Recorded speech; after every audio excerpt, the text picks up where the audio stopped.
സമാധാന കരാർ തകർന്നതിനെ തുടർന്ന് ഗാസയിൽ ശക്തമായ ആക്രമണം നടത്താൻ നെതന്യാഹു സൈന്യത്തിന് ഉത്തരവ് നൽകിയിരിക്കുന്ന വാർത്തയാണ് അടുത്തത്.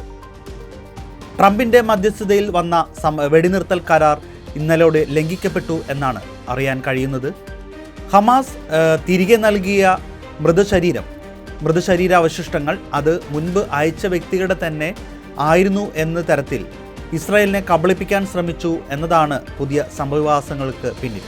ഒപ്പം തന്നെ ഗാസയെ പുനർനിർമ്മിക്കാൻ 20,000 പാകിസ്ഥാൻ സൈന്യത്തെ അയക്കുമെന്ന് ഇസ്രായേലും പാകിസ്ഥാനും നടന്ന രഹസ്യ ചർച്ചയിൽ ധാരണയായെന്ന് ചില അന്താരാഷ്ട്ര മാധ്യമങ്ങൾ റിപ്പോർട്ട് ചെയ്തിരുന്നു.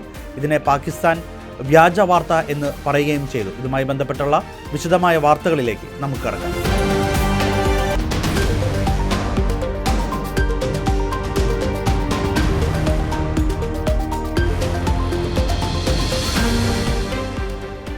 ഗാസയിൽ ശക്തമായ സൈനിക നടപടി സ്വീകരിക്കാനാണ് പ്രധാനമന്ത്രി നെതന്യാഹു സൈന്യത്തിന് നിർദ്ദേശം നൽകിയിരിക്കുന്നത്. ഹമാസ് കൈമാറിയ ബന്ദികളുടെ മൃതദേഹങ്ങളുടെ കാര്യത്തിലെ തർക്കമാണ് വീണ്ടും ആക്രമണം തുടങ്ങാൻ ഇസ്രായേലിനെ പ്രേരിപ്പിച്ചത്. കഴിഞ്ഞ ദിവസം ഹമാസ് കൈമാറിയത് 2 വർഷം മുമ്പ് കൈമാറിയ ഒരു ബന്ദിയുടെ മൃതദേഹത്തിന്റെ ബാക്കി ഭാഗങ്ങളാണെന്നും ഇസ്രായേൽ ആരോപിക്കുന്നു.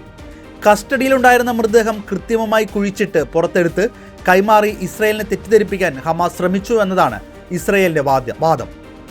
മൃതദേഹം കണ്ടെത്താൻ കാലതാമസം വരുമെന്ന് ബോധ്യപ്പെടുത്താനാണ് ഇത് ചെയ്തതെന്നും ഇസ്രായേൽ പറയുന്നു.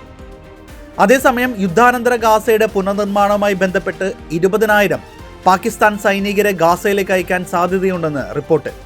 ഇസ്രായേലിനും പാലസ്തീനിലെ ശേഷിക്കുന്ന സായുധ വിഭാഗങ്ങൾക്കുമിടയിൽ ഒരു സംരക്ഷണ സേനയായി പാക് സൈനികർ പ്രവർത്തിക്കും. പാകിസ്ഥാൻ കരസേന മേധാവി ജനറൽ അസീം മുനീർ ഇസ്രായേലിന്റെ ചാരസംഘടനയായ മൊസാദിന്റെയും US രഹസ്യാന്വേഷണ ഏജൻസിയായ CIA-യുടെയും ഉന്നത ഉദ്യോഗസ്ഥരുമായി ഈജിപ്തിൽ രഹസ്യ കൂടിക്കാഴ്ച നടത്തിയതിനു ശേഷമാണ് ഈ നീക്കം.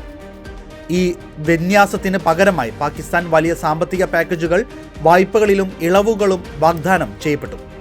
ഇസ്രായേലുമായി ഒരു തരത്തിലും നയതന്ത്ര ബന്ധവും സ്ഥാപിച്ചിട്ടില്ലാത്ത പാകിസ്ഥാൻ ഇത്തരം ഒരു സൈനിക വിന്യാസത്തിന് ഒരുങ്ങുന്നത് അന്താരാഷ്ട്ര തലത്തിൽ ഏറെ ശ്രദ്ധേയമാണെന്ന് റിപ്പോർട്ടിൽ പറയുകയാണ്.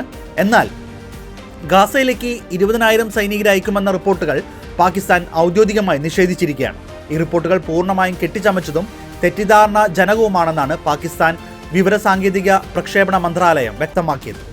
പാകിസ്ഥാൻ ഇസ്രായേലിനെ അംഗീകരിക്കുന്നില്ലെന്നും ഒരു തരത്തിലുള്ള നയതന്ത്രമോ സൈനികമോ ആയ ഇടപെടലുകൾ നടത്തുകയോ സൈനിക വിന്യാസത്തെക്കുറിച്ച് ചർച്ച ചെയ്യുകയോ ചെയ്തിട്ടില്ലെന്നും അദ്ദേഹം വ്യക്തമാക്കി. പാക് നേതൃത്വമോ സൈനിക മേധാവിയോ CIA-യോ മൊസാദ് ഉദ്യോഗസ്ഥരുമായോ കൂടിക്കാഴ്ച നടത്തിയെന്ന റിപ്പോർട്ടുകൾ പൂർണ്ണമായും അടിസ്ഥാനരഹിതമാണെന്നും പറഞ്ഞു.